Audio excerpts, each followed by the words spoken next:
My sister started planning her wedding at our family Lakehouse that I inherited, then launched a GoFundMe when I said no. Update: Mom is suing me. Hi everyone. Today's story will blow your mind, but really quick, if you enjoy this content, hit that subscribe button. Channel's been a bit quiet lately, and your support keeps it all going. Let's jump in. Original post, r/am asshole. Throwaway account for obvious reasons. I, 32M, need some perspective on a family situation that's tearing me apart. 6 months ago, my grandfather passed away. He was an incredible man who built his construction business from nothing and taught me everything I know about hard work and integrity. When I was 15, he started taking me to job sites every summer, teaching me the trade. By 18, I was working full-time for him while attending community college at night. My sister Emily, 25F, took a different path. She went to an expensive private university, my parents took out loans, studied art history, and spent her summers traveling Europe with friends. She visited Grandpa maybe twice a year, usually around holidays when gifts were involved. I'm not judging her choices, we're just different people. When Grandpa's will was read, he left me his lake house in Vermont. This isn't just any property. It's a beautiful 4-bedroom cabin on 10 acres with private lake access, worth approximately $850,000. He left Emily $50,000 cash and his vintage watch collection, worth about $30,000. The rest of his estate was divided among various charities. The will included a letter explaining his decisions. For me, he wrote about our shared memories at the Lakehouse, teaching me to fish, the dock we rebuilt together, the summers the first spent there learning carpentry. He said he wanted the property to stay with someone who understood its true value beyond money. For Emily, he mentioned being proud of her artistic pursuits and hoped the money would help her establish her career. My mother Janet, 54F, was furious. She's been calling me daily, insisting that family wealth should benefit all children equally, regardless of what grandparents intended. She argues that Grandpa was old-fashioned and played favorites because I'm male and worked in construction like him. She's demanding I sell the lake house and split the proceeds with Emily. Here's where I'm conflicted. I love my sister. We've always been close despite our differences. Emily herself hasn't directly asked for the money, but she's made comments about how lucky I am and how the house could solve all her problems. She has about $80,000 in student loans and credit card debt. My mother has now involved extended family. Her sister, my aunt, called me selfish at Sunday dinner. My mom's brother said I'm disrespecting family values. They're all saying that Grandpa would have wanted us to take care of each other, and that I'm being greedy by keeping the entire property. The thing is, I don't want to sell. Beyond the sentimental value, my wife Sarah and I have been planning to start a family, and we dream of our kids spending summers there like I did. We currently live in a small apartment in Boston, and this house represents a future we couldn't otherwise afford. My mother's latest argument is that I already have a stable career, I run my own construction company now. While Emily is struggling to find her path, she works part-time at a gallery and does freelance writing. She says it's my duty as the older brother to even things out. I've offered compromises. Emily can use the house whenever she wants. I'll pay for her flights to visit, as she can have her wedding there someday. I'll help her with her loans from my own savings. But my mother says this isn't enough. She wants me to either sell and split the money or buy Emily out for $400,000, half the value minus her inheritance. Reddit, AITA for keeping my grandfather's lake house even though it created an unfair inheritance split? Update 1, posted 3 weeks later. Well, this escalated quickly. Thank you to everyone who responded to my original post. The consensus was pretty clear. I'm NTA and should honor my grandfather's wishes. I felt validated but was still hoping to find a peaceful resolution. That hope died this weekend. I need to provide some background first. After my original post, I had a long conversation with Emily. She admitted she was hurt by the inheritance disparity but said she understood Grandpa's reasoning. We hugged it out, and I thought we were good.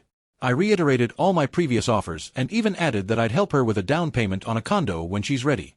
She seemed genuinely grateful. My mother, however, doubled down. She started a family group chat titled Fairness for Emily, where she shared articles about inheritance inequality and how it destroys families. I muted the chat, but my wife Sarah showed me the highlights. Janet was building a case that I was a manipulative son who poisoned Grandpa against his own granddaughter. Last Thursday, Emily called me excitedly about her boyfriend Mark proposing. I was thrilled for her and immediately offered the lake house for their wedding. She squealed with joy and started talking about a rustic, elegant summer wedding next June. Fast forward to Sunday. Sarah and I drove up to the Lakehouse for the weekend to do some maintenance. The place needed work. Grandpa had been ill for 2 years, and things had been neglected. We arrived to find 3 cars in the driveway, Emily's, Mark's, and a van labeled Evergreen Wedding Planning. Inside, Emily was showing a wedding planner around MY house like she owned it. They were discussing removing walls to open up the flow, and talking about updating the dated kitchen for the reception. The planner was taking measurements and photos of every room. When I asked what was happening, Emily cheerfully announced she was getting a head start on planning our family Lakehouse wedding. Note the pronoun. The wedding planner handed me her card and said she was so excited to transform this hidden gem into a venue. I pulled Emily aside and reminded her that this was my house, not a family property. She rolled her eyes and said, "Come on, James. We both know Mom's right. This place should belong to both of us. I'm just planning MY wedding at MY family's Lakehouse." That's when I noticed she'd already posted on Instagram, "Can't wait to marry my best friend at our family's beautiful lake property. 2 hearts #Lakehouse, wedding #family estate #blessed." I told everyone they needed to leave.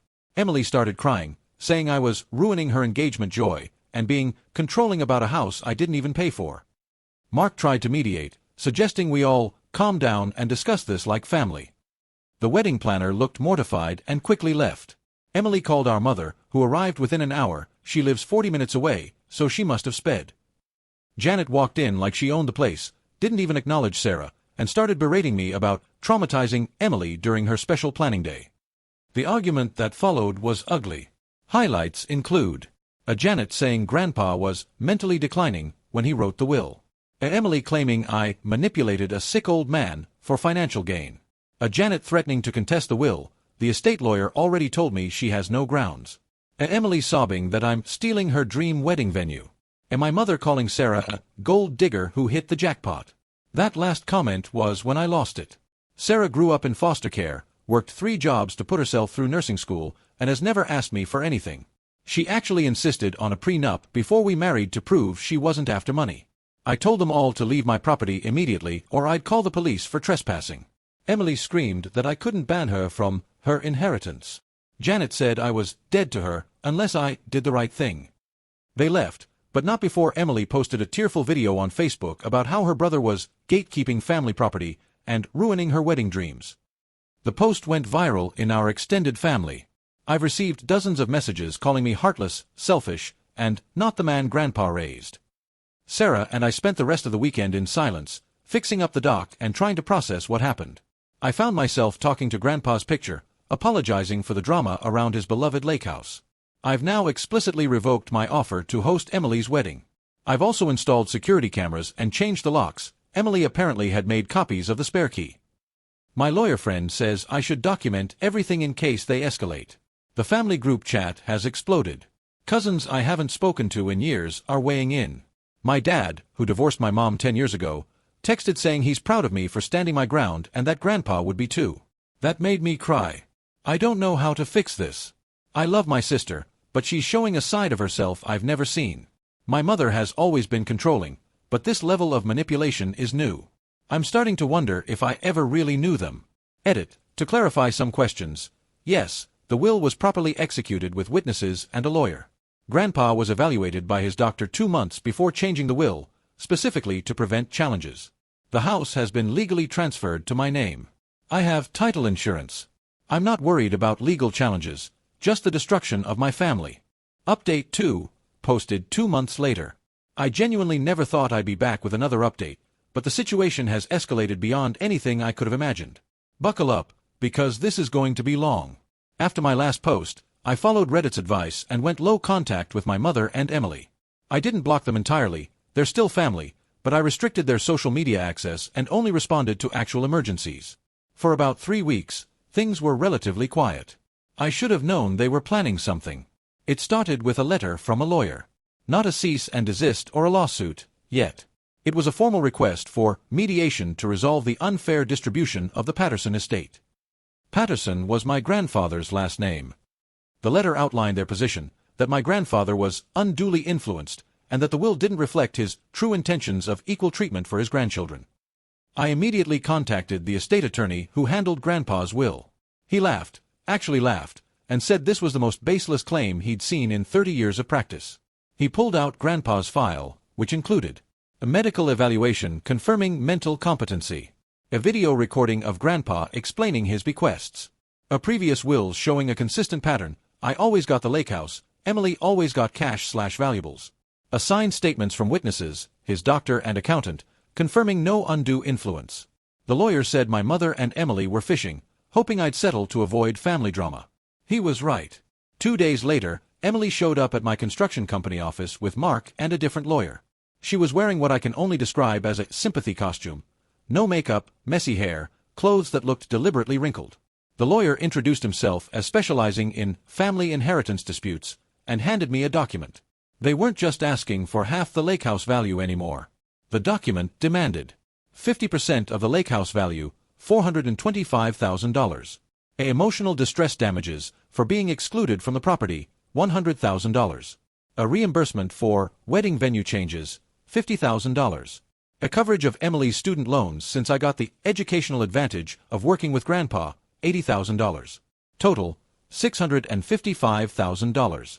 I actually laughed, which was apparently the wrong response. Emily burst into tears, I'm now convinced they were fake, and wailed about how I was enjoying her misery. Mark comforted her while giving me a death glare. The lawyer said this was a generous offer to avoid a messy public trial. I asked them to leave. Emily's tears mysteriously stopped and she hissed, "You'll regret this, James.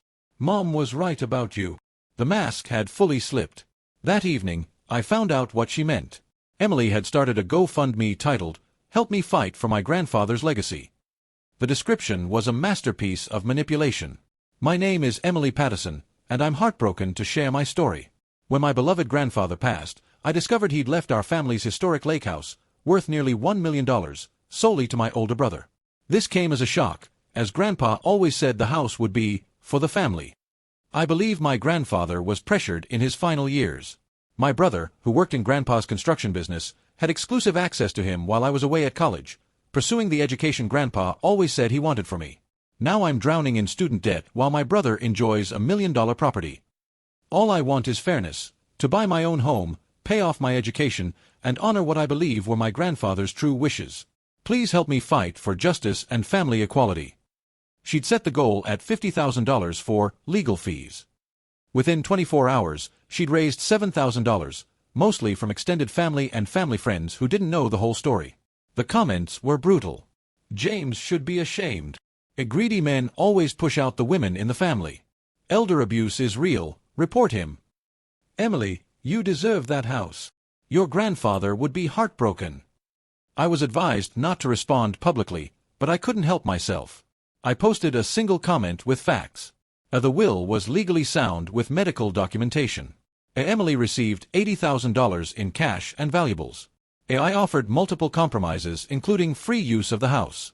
The inheritance reflected our different relationships with Grandpa. My comment was deleted within an hour. Emily had made me unable to comment on the post. Then came the social media campaign. Emily started posting old photos of her and Grandpa with captions like, "I miss you every day. I promise I'm fighting for what's right." Broken heart, she conveniently chose photos from when she was young, none from the past 10 years when she barely visited. My mother joined in, posting essays about inheritance inequality and sexism in family wealth distribution. She started a hashtag #JusticeForEmily. Their friends shared it. Local influencers picked it up. A regional news blog ran a story, "Local woman fights for fair inheritance after grandfather leaves everything to brother." The reporter had only interviewed Emily and my mother. When I reached out to give my side, I was told they were focusing on the human interest angle of women's inheritance rights. They didn't mention that Emily had inherited significant money, just that her brother got the family estate. The pressure mounted. I received daily calls from family members saying, "Just give her something to make this stop." Messages from high school friends asking how I could do this to Emily. 1-star reviews on my company's Google page calling me a thief and elder abuser. A petition at my church to encourage James to do the right thing. Sarah was harassed at her hospital. Someone left printouts of Emily's GoFundMe in the break room with, "Is this your husband?" written on them. Her co-workers started treating her differently. One nurse asked if she was proud of marrying into stolen money. We drove to the Lakehouse to escape for a weekend, only to find a "for sale" sign in the yard. Emily had called a realtor and pretended to be the owner. The realtor was showing the property to a couple when we arrived. I had to show documentation proving ownership and threaten legal action before they left.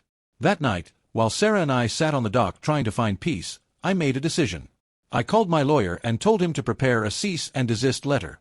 Not just for the harassment, but for the defamation, the GoFundMe fraud, and the attempted sale of my property. I also did something Grandpa would have approved of. I documented everything. Every post, every message, every false claim. I created a timeline showing Emily's actual relationship with Grandpa, the missed birthdays, the unreturned calls, the visits that only happened when she needed money. Most importantly, I digitized something I'd forgotten about, Grandpa's journals. He'd kept detailed diaries for 40 years. The entries about Emily were heartbreaking. Emily's birthday today. Sent a card and check. No thank you call. Invited Emily to the lake for 4th of July. She said she had plans with friends. Later saw photos of her at a beach house party. Emily needed money for books. Sent $500. James told me he saw her post about her new designer purse the next day. Last will appointment today. Lawyer asked about Emily. Told him she's getting cash, easier for her to use. The lake should go to someone who sees it as more than property value. That last entry was dated just 2 months before he died, when my mother claims he was mentally declining. I'm meeting with my lawyer tomorrow to discuss next steps. I'm done trying to preserve relationships with people who only see dollar signs where memories should be. Grandpa didn't leave me just a house. He left me a reminder of what real family looks like. It looks like summer mornings learning to fish, afternoons rebuilding a dock, evenings listening to stories on the porch. Emily and my mother have made their choice. They've chosen greed over family, lies over truth, manipulation over love. I'm choosing to honor the man who actually knew what family meant. I'll update once more after the legal proceedings, whatever form they take. To those who've supported me through this, thank you. Your voices have helped me stay strong when family tried to break me down. And Grandpa, if you're reading this from wherever you are, I'm keeping my promise. The Lakehouse will stay with someone who understands its true value. Just like you wanted. Final update, posted 4 months after the last. This will be my final update. I've hesitated to write this because it means accepting that my family, as I knew it, is gone. But I owe closure to those who followed this journey, and honestly, I need to write this for my own peace of mind. After my last post, I met with my lawyer and we sent a comprehensive cease and desist letter to both Emily and my mother. It detailed the defamation, harassment, fraudulent GoFundMe, attempted property fraud, and intentional infliction of emotional distress. We demanded the immediate cessation of all defamatory posts, a takedown of the GoFundMe with refunds to all donors, a public retraction of false claims, and no further contact with my wife or me outside of legal channels. Emily's response came within 48 hours, not through her lawyer, but through a Facebook Live video.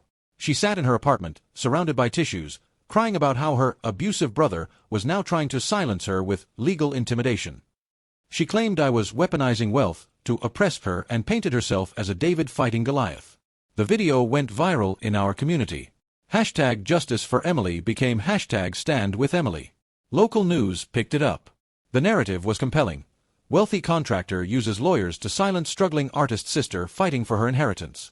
The truth didn't matter anymore, the story did. What Emily didn't realize was that going public meant everything became fair game. My lawyer had warned them that continued defamation would result in us releasing evidence. They called our bluff. We didn't bluff. We created a simple website, The Truth About the Patterson Estate.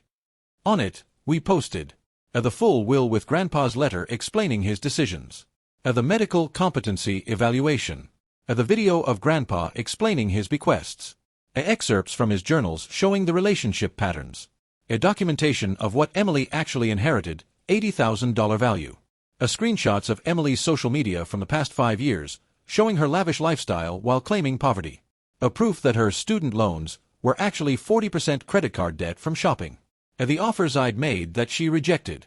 The most damning evidence was a series of texts between Emily and her friend that we legally obtained during discovery. Emily had written, "Once I get James to crack, I'm buying a condo in Back Bay. Mom says if we keep the pressure up, he'll pay us off to make it go away. And, the GoFundMe is genius. Even if we don't win legally, I'll have enough for a down payment." These idiots actually believe I was close with Grandpa. The backlash was swift. The GoFundMe was investigated and shut down. Emily had to refund over $15,000 in donations.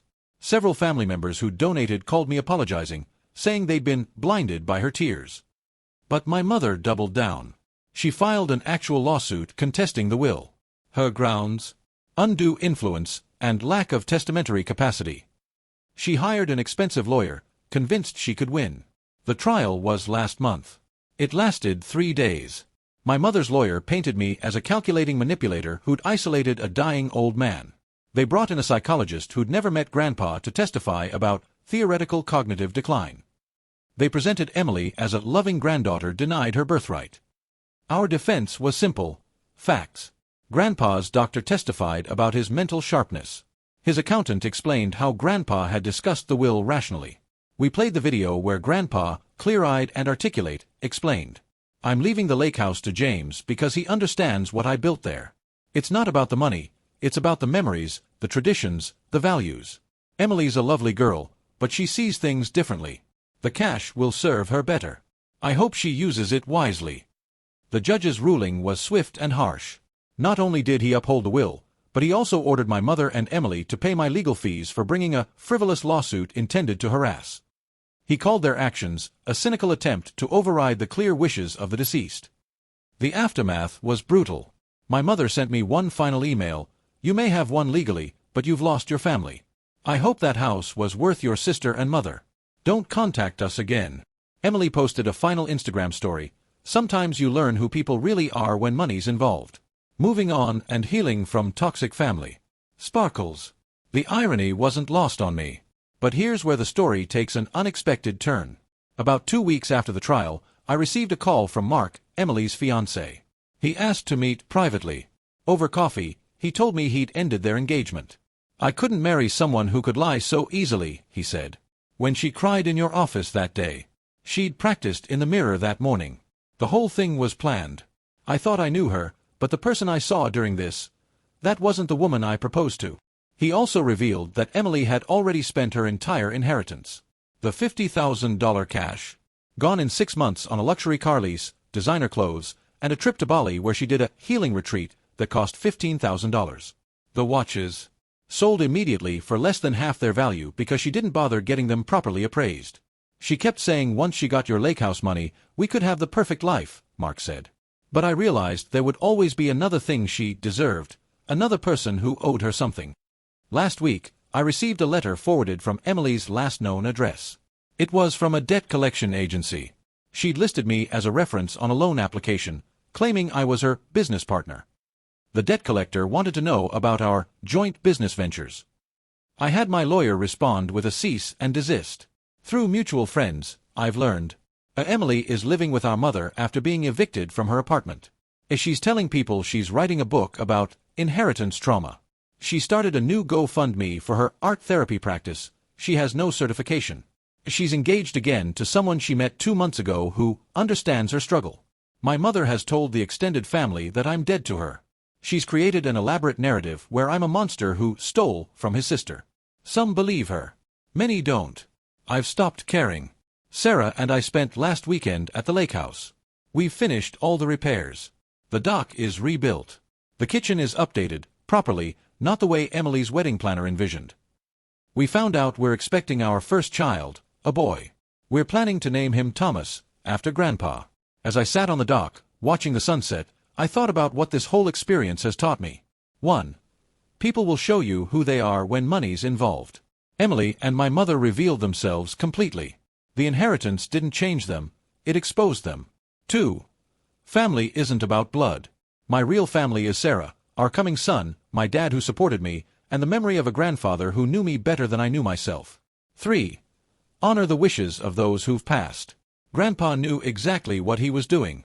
He saw what I was too blind to see for years. 4. Document everything. The journals, the video, the medical records, they saved me from a false narrative that almost became truth. 5. Sometimes losing family is actually gaining freedom. I mourn the family I thought I had, not the one I actually had. To those facing similar situations, stand your ground. Honor the deceased's wishes. Don't let emotional manipulation override legal documents. And remember, someone who truly loves you won't try to take what was freely given to you by someone else. Grandpa's Lakehouse is more than property. It's a testament to a man who valued character over blood, effort over entitlement, and truth over manipulation. Every time I cast a line off the dock we rebuilt together, I thank him for seeing what I couldn't. Emily and my mother made their choices. They chose greed over gratitude, lies over love, manipulation over memory. They'll have to live with that. I've chosen peace, truth, and the legacy of a man who knew that family isn't about splitting everything equally. It's about giving what's right to those who've earned it through love, time, and genuine connection. This Lakehouse isn't my inheritance. My inheritance is the knowledge that I stood for what was right, even when it cost me everything I thought I had. Thank you all for your support through this journey. I won't be updating again. It's time to stop looking back and start building the future Grandpa envisioned when he left me this gift. To Grandpa, I kept my promise. The Lakehouse remains with someone who sees its true value. Your legacy lives on, not in the timber and stone, but in the lessons you taught and the man you helped me become. Until we meet again at that great lake in the sky, tight lines and following seas. James.